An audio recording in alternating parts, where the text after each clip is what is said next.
Shalom Aleichem. Shalom Aleichem. Shalom Aleichem. Topic for today is sanctification.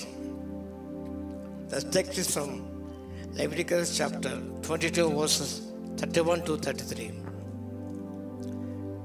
లేవియాకాండము 22వ అధ్యాయం 31 నుంచి 33వ వాక్య భాగం. మీరు నా ఆజ్ఞ అనుసరించి వాటిని ప్రకారం నడుచుకోవలను. నేను యెహోవాను, నా పరిశుద్ధ నామము అపవిత్రపరచకూడదు. నేను ఇశ్రాయేలులో నన్ను పరిశుద్ధంగా చేసుకొందును. నేను మిమ్మల్ని పరిశుద్ధపరచు యెహోవాను.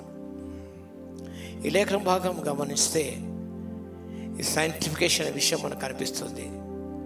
పరిశుద్ధపరచబడుట, దేవుడు పరిశుద్ధుడు కాబట్టి మనం కూడా పరిశుద్ధంగా ఉండాలనే దేవునికి ఆశయం. అదే విషయాన్ని కూడా పేతురు భక్తుల మొదటి అధ్యాయం 15వ వచనం ప్రస్తావించాడు. నేను పరిశుద్ధుల ప్రకారం మీరును పరిశుద్ధులు ఉండండి. Be holy as I'm holy. ఈ మాట generic meaning is the state of proper functioning. Biblical meaning is to set apart a thing for the use introduced by the its designer. ఒక డిజైనర్ ఒక రూపొందిస్తాడు, ఒక వస్తువునే కానివ్వండి, దేని కానివ్వండి. ఎందుకనగా should be used by the people. అది మనిషి ఉపయోగించబడాలి. ఇంకా డిజైనర్ కోరుకున్న రీతిగా its design and should be used. అది డిజైనర్ ప్లాన్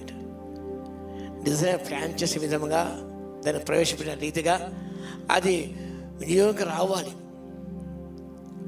ఒక పెన్ ఇన్వెంట్ చేశారు, ఇంట్రొడ్యూస్ చేశారు రైటింగ్ పర్పసెస్, వ్రాయడానికి. మన కళ్ళకు అద్దాలు పెట్టుకుంటాం, స్పెక్ట్స్ పెట్టుకుంటాం. ఎందుకనగా ఇట్ ఇంక్రీజ్ అవర్ సైట్. క్లియర్గా చూడటానికి అద్దాలు వాడతాం. క్లియర్ చూడటానికి మాత్రమే అద్దాలు వాడబడతాయి, మరి దేని కొరకు కాదు. See things clear. మనం విజన్ తక్కువైనప్పుడు ఈ అద్దాలు పెట్టుకునే విజన్ అనేది కొంచెం ఇంప్రూవ్ అవుతుంది, మనం చక్కగా చూడగలుగుతాం.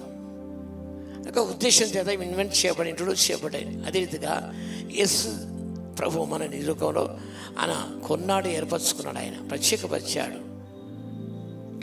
యూజ్ బై గాడ్, దేవుని చేత వాడబడ్డానికి. ఎందుచేత ఈ లోకంలో మనం సృష్టింపబడ్డాము, పంపబడ్డామో, ఏ ఉద్దేశంతో ఈ లోకం పంపబడ్డామో దాన్ని నెరవేర్చడానికి మనము ముందుకు సాగిపోవాలి. అంతేకాని మరొక విధముగా కాదు. Set apart for God's glory.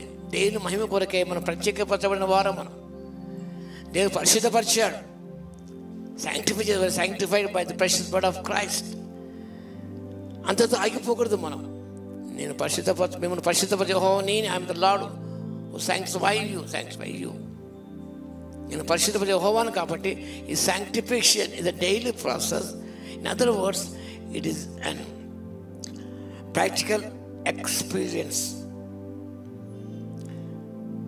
అనగా ప్రోగ్రెసివ్ sanctification. మన జీవితంలో మనం ప్రోగ్రెసివ్ sanctification అనగా పరిశుద్ధపరచబడ్డాం, మనం సంపూర్ణంగా చేయబడ్డాలి. పౌలు ఎఫెసీయులకు రాస్తూ పరిశుద్ధులు సంపూర్ణంగా చేయబడాలి. That is progressive sanctification or experimental or practical experience of sanctification. అనుదిన జీవితం మనం అనగా ఆయన స్వారూప్యానికి అనుదినం మార్చబడుతుండాలి. ఇది ఒక్కసారి జరిగే ప్రక్రియ కాదు. ఇది డైలీ ప్రాసెస్, డైలీ ప్రాసెస్ అని చెప్పాను నేను. అనిత్యం జరుగుతున్న ఒక ప్రక్రియ. Practical experience of sanctification of progressive or progressive sanctification. ఇది మన జీవితంలో ఎంతగానో అవసరం. కాబట్టి పేతురు భక్తులు, మీరు సమస్త ప్రవర్తన పరిశుద్ధులై ఉండడి. మన ప్రవర్తన, మన యొక్క కాంటాక్ట్ అనేది అనిశ్చయంగా మార్చబడుతూ ఉండాలి. అనగా ప్రభు యొక్క పరిపూర్ణతలోకి మనం సాగిపోవాలంటే దేని వాక్యానికి మనం విధేయత మనం చూపించాలి. Grow in the lord, the knowledge of the lord, spiritual maturity అనేది మనం చోటు చేసుకోవాలి. యేసు ప్రభు దేవుడు ఈ సత్క్రియ లేదా ఈ sanctification అనేది పరిశుద్ధపరచు ప్రక్రియను ప్రారంభించాడు. అది ఆయన సంపూర్తి చేస్తాడు. ఆయన యోహాను సువార్త 17:18-19 వచనాల్లో యూఆర్ కంప్లీట్ ఇన్ గాడ్ అన్నాడు. మీరు సంపూర్ణే ఉన్నారు, మేము పవిత్రులే ఉన్నారని యేసయ్య తన శిష్యులతో చెప్పిన మాటలు జ్ఞాపకం చేసుకోవాలి. కాబట్టి మన జీవితంలో మనము పరిశుద్ధతను మనం పొందుకుంటూ అనగా పరిశుద్ధతలు అనగా దేవుని యొక్క స్వరూపాన్ని మార్చబట్టే నిజమైన పరిశుద్ధత. అది ఎందుకని ప్రభు ఏర్పరచుకున్నాడు. ఆయన స్వరూపానికి మార్చబడాలని ఆశించి దేవుడు ఏర్పరచుకున్నాడు. దినదినము కూడా మనం ఆయన స్వరూపానికి మార్చబడుతూ మనం ఆయన పోలిక చొప్పున ఈ లోకంలో జీవించినప్పుడు ఎంతో ధన్యత పొందగలుగుతాం. అందుకే ప్రభు ఏర్పరచుకున్నాడు. కానీ దేవుని యొక్క పిల్లలు ఈ లోకమందు దేవుని ఏర్పరచబడిన వారు, పరిశుద్ధపరచబడిన వారు లీడ్ ఎ డిస్టింక్ట్ లైఫ్, ఒక విలక్షణీయమైన జీవితాన్ని ఇంకా ప్రభు కోరుకున్న రీతిగా మనం జీవించాలి.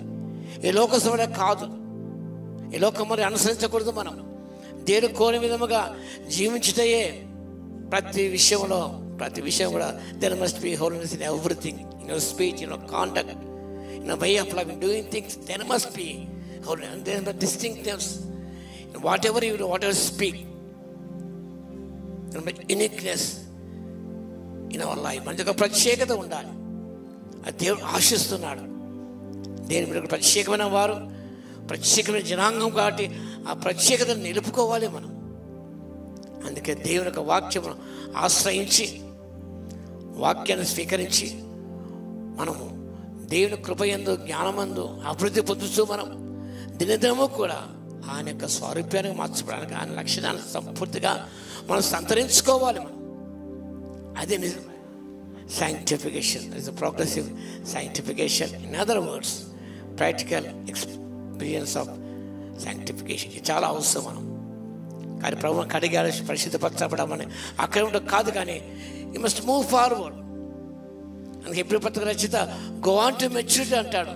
మీరు ఆగిపోయి ఉన్నారు, ఇంకా పాలు తాగే స్థితిలో ఉన్నారు. ఈ సమయాన్ని బోధించేవారే ఉండాలి, కానీ ఇంకా బోధించబడుతూనే ఉన్నారు. మీరు శిష్యుల వరకు ఉన్నారు కాబట్టి యూ మస్ట్ మూవ్ ఫార్వర్డ్.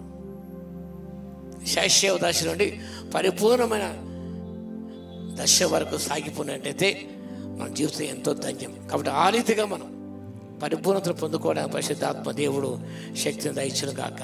ఆమేన్. ప్రార్థన చేద్దాం. మహాగణ మహోన్నతుల యేసయ్య మీకు స్తోత్రాలు తండ్రి. మనం పరిశుద్ధపరిచారు, మీరు పరిశుద్ధులు కాబట్టి అన్ని విషయాలతో మన సమస్త ప్రవర్తన యందు మేము పరిశుద్ధంగా జీవించాలి కాబట్టి మీకు స్తోత్రాలు తండ్రి.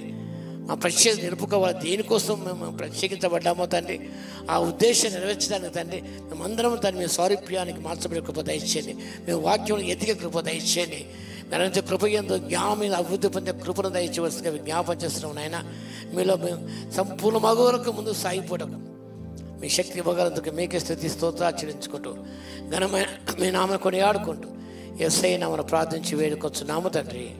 ఆమేన్. మన తండ్రి అయిన దేవుని యొక్క ప్రేమయు, మన ప్రభువును రక్షకుడైన యేసుక్రీస్తు యొక్క కృపయు, పరిశుద్ధాత్మ యొక్క అన్యోన్య సహవాసం మనందరి సదాకాలము తోడై ఉండును గాక. ఆమేన్.